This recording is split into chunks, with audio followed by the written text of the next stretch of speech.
Hello ladies and gentlemen, and welcome to another exciting episode of Survival Minecraft. It's the Gamer Fox and we are back at my Season 1 survival base to start today. I'm out here today gathering a number of different resources that we're going to be needing for the next couple episodes. I've been visiting Beetopia over here to grab some honeycombs. I'm also over here gathering some wool from my many automatic wool farms over here because I'm going to need that for the next episode. And visiting my base, I'm noticing a couple of interesting things. One of those is, where are all the iron golems? There used to be at least like 5 or 6 iron golems walking around my base last season, you know, kind of clunking around. Hello, what's going on? They're gone. I mean, they're all out of here.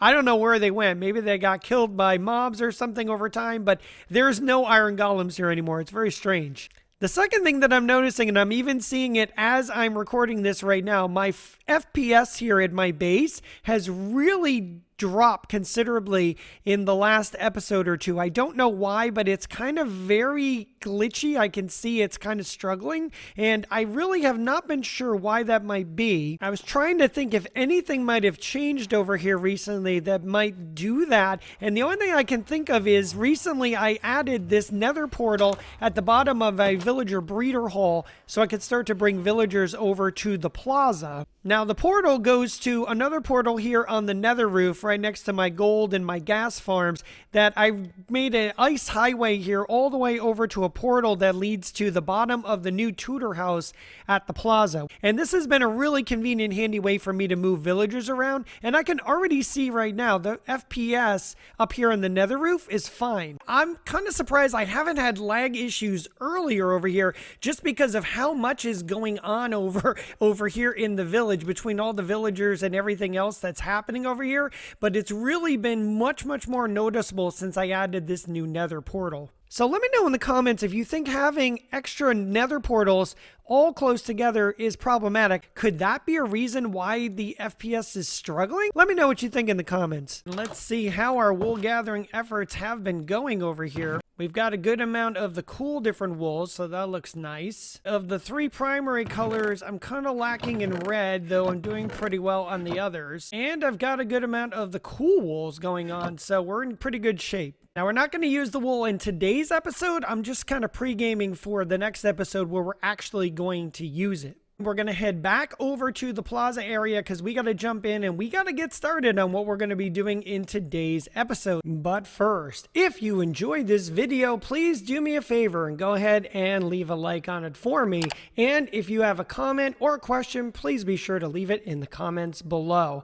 And if you're one of the many people who are not yet a subscriber to the channel, please consider subscribing. It's fast, it's free, and it helps me bring you more great content just like this. And I would really appreciate it. I hope I don't have to take the nether portal out from under the villager breeder because it's very convenient coming out right here in the basement of the tutor house. In the last episode, I was showing how I was doing a little bit of the transition from the volcano to the plaza, and I did a little more work on that in between episodes, and I've got it pretty much all the way back over to the plaza. I'm pretty happy with the way this is. I think the volcano in this area are pretty well finished up, and I think we're ready to move on. It's now time for us to turn our attention to the east of the plaza, and we're going to be transforming this forest over here into an epic mini game area. My plan for this area is to build 2 Deepslate based castles that are going to end up at opposite ends of this area right here. You might have seen on some minigame servers a red castle versus blue castle setup,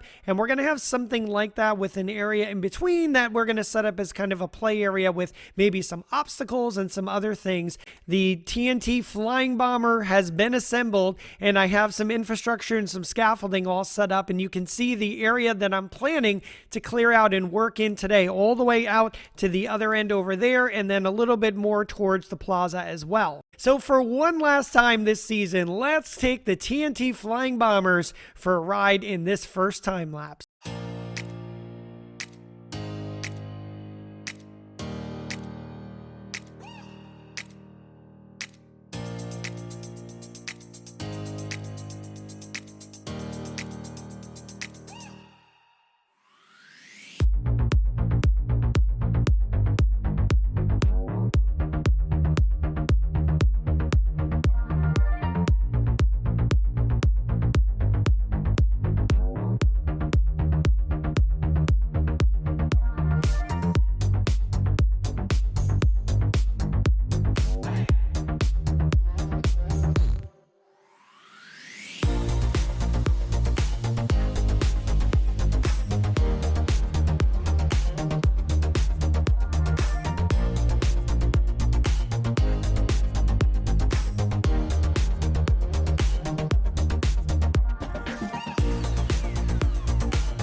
The bombing of the woodlands is complete, and oh my goodness, it never ceases to amaze me how crazy these areas look after you're done TNT bombing. It's just like a massive crater, and it always feels like, how is this going to be anything? But you got to have the vision, you got to have the faith. This is now an open canvas that we can do just about anything with. Once I've gone around and I collected all the stray items and done some cleanup for the hanging trees and things like that, I'm going to go ahead and do another layer of stone on top of everything, and then probably put a nice layer of grass around as well. And when this area is ready, then we're going to jump in and we're going to start building our castles. Oh boy, I'm going to make this nice and flat and ready for us to do some building. So we'll be right back when I'm done with that.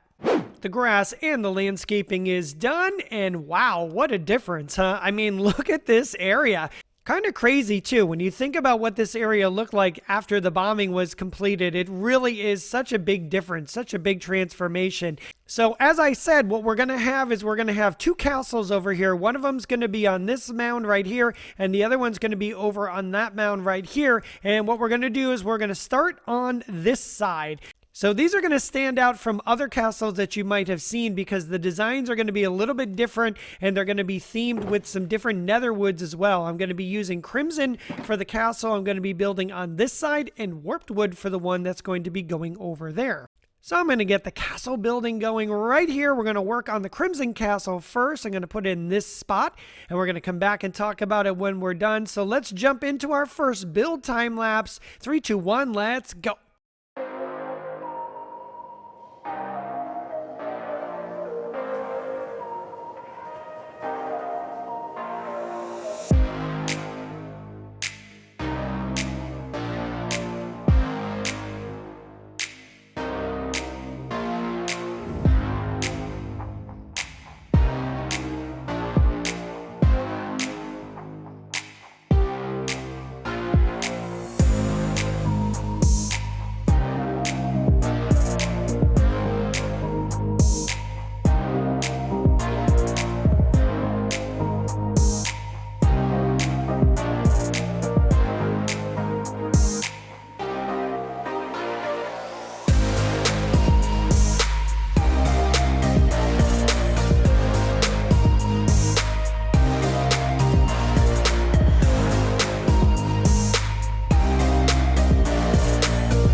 Here is Castle Crimson, and as I said, we're using a mix of Deepslate, we're using a mix of stone, and we have some crimson nether blocks in the build as well. And I also did forget to mention, I did mix in some quartz in here as well. I've got, the main crimson tower here, we've got some watchtowers, and we've got some other castle-like structures going on. And just to make things a little bit different, I also created this house right here in the middle. This is kind of a, almost like a craftsman house. You've got, there's going to be some blast furnaces and things in here. There's going to be some different floors.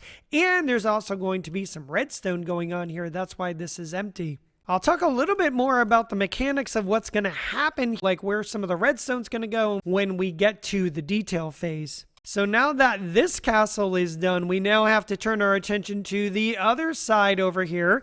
Now I've gone ahead and done a little bit of pre-work over here, getting the foundations dug out, and I have my shulkers all ready to go. So I'm going to jump into a second quick time lapse, and we're going to put the warped castle together now, and then we're going to come back and talk about these a little more when we're all done. So let's jump into time lapse number 2, and let's put the warped castle together.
Here is Castle Warped, and very similar to Castle Crimson, but as you can see, there's some very marked differences in the design. I really wanted both of these castles to have similar themes with the Deepslate and the Blackstone and the stone, but I really wanted the design of each of them to really kind of stand on its own. Very similar design elements all over both of these castles. The second levels have that same decorative border on them, and we do have similar types of towers, though again I themed them specifically with warped wood. And of course we do also have a different building right in the middle. I didn't want to go with the same type of structure, so I built something a little bit different. The next big thing that I need to do, I'm going to go in and do all the detail work because there's a lot more details that need to be put onto these. So I'm going to do that for both of these castles. Then we're going to come back and we're going to do a thorough walkthrough, and we're going to talk a little bit more about what's going to be happening minigame wise for these two castles. So I'm going to go ahead and do that. We'll be right back and we're going to walk through them one more time. Our detail work is now done. Castle Crimson is finished and ready, as is Castle Warp. So let's go through and take a quick look at both of these castles. For Castle Crimson... For Castle Crimson. Talk about a little slip of the tongue there. As you can see for Castle Crimson here, one of the things that I've done is I've added more crimson details to the outside of the castle here. We've got more trap doors, which give you even more of an idea that this is the crimson side of the castle. And I've added some more details to add some more lighting and some fire and things like that. I did also detail the interior of the castle courtyard here and the build in the middle, this house. I have gone ahead and detailed the interior of the house, and as I said, behind this wall there is some stuff that's going to be going on. We'll go into that in a little bit. I do have some details on the second floor, and I even put a little bit of a loft space up here with a crimson red bed. We can go up to the second level with this staircase right here, and there is a way you can actually walk the entire perimeter of the entire castle up here on the second level. You can walk through these towers, get a look out over the front right here, and continue to walk through into the other buildings. Now, there are stairwells throughout the castle to go down to the first floor, and I also thought what would be kind of neat is to have a little bit of a way to get up to the top of this tower, so you could even come up here and see what's going on in the field in front of the castle as well. There's no way to go up to the top of this tower, which is the main Crimson Tower, but you can go down to the first floor. These stairwells will actually continue to go down. In the next episode, I'm going to show you where those go, because there's going to be something neat underneath the castles as well. Some of these towers have stairwells that go up to the second floor, and some of these towers have iron doors right here that have observers inside. Now, after we walk through Castle Warped, I'm going to talk about what we're going to use them for. Both castles also have these rooms. As you can see, there's a warped wood block up here, and there's a barrel in here. I'm going to talk about what that's for also when we finished walking through Castle Warped. I made a banner for the castle over here. This would be the team banner for Team Red. I did try out a couple of other designs, and I'm curious of your thoughts in the comments. Do you like banner number 1, the main one that I chose? I do kind of like this one too. I thought that was neat. I'm curious of your thoughts. If this is banner number 1 and this is banner number 6, in the comments, let me know which of these banners, starting at 1, 2, 3, 4, 5, or 6, which one you like the best for Castle Crimson. I did a similar amount of detail work over here at Castle Warped, also continuing the same type of theme of adding more warped shutters on the outside. I did continue with the details and the theming inside here, and I went with kind of a Spruce Tiaga theme in here. I did do the detail work on the house inside here, and I really like the way that this kind of came out. It looks neat, and it also has some detail work done on the inside as well. Kind of a cozy little house going on in here. I think it's kind of nice. I did do a little bit of decorating work on the main tower over here in the Warped Castle. I had a lot of detail into this room, and similar to Castle Crimson, I thought that we needed a way to get up to the top of this main tower in the front, so I made this stairwell. You can come up here and you can get a good field of view of the entire playfield up here from the top of this tower. And like Castle Crimson, I do have one main tower, the big one right here, and that one is also themed to the warp. And if you're looking right here, this might look familiar. You might remember this from the last episode. I borrowed that design element to use as the tower of the nether portal that's in the shopping district. And I thought it'd be fun to have these kind of flags on top of both castles as well, representing the colors of each castle. And similar to Castle Crimson over there, I did try out a variety of styles for the banner for the castle here. I landed on this one is the one I'm showing right now. Again, if this is number 1, 2, 3, 4, 5, 6, let me know in the comments, do you like banner number 1 or do one of these other ones really tickle your fancy more? Let me know in the comments what you think is the best banner for Castle Warped. And do you think you have a better design for a banner than I came up with for either of these castles? If so, feel free to either tweet the design at me on Twitter or join my Discord and post an image of it there and show off your design. I'm curious what you would do for a banner for either the Crimson or the Warp castles. I said over at Castle Crimson, we have 2 special areas in the castle, and they're echoed over here as well. Here's a Crimson wood room, and it also has a barrel right there. And we also have these iron door towers with an observer inside. So both of these support 2 different kind of games that we can play here in the castle. For this particular room, this is kind of a capture the flag type of game, only it's going to be kind of capture an element. Right here, it's going to be Crimson wood that the Warp team is going to try to get, and the Crimson team is going to try to get warped wood, which you can see right here. Essentially, what the teams will do is they will come in and grab the item from this barrel right here. They'll take it back over to their base, and if it's, say, this team and they grab that Crimson wood, they'll come back over here and they'll drop the item into this barrel to get a point. Now, next episode, we're going to go into and we're actually going to build out the redstone that's going to support an actual system where we can count how many items each team has been capturing. The other game mode that's possible in these castles, thanks to these observers, is a game called Domination. And what that would be is there are 5 of these observers all over each of these castles. So there's one there, there's another iron door over there. You can see right there, there's another one. There's an observer right here. There's one in that tower, and there's one in each of these houses. And the goal of Domination would be to place a banner on every one of the observers at the same time. So hopefully you have 5 banners on 5 observers, and that's how you would win the game.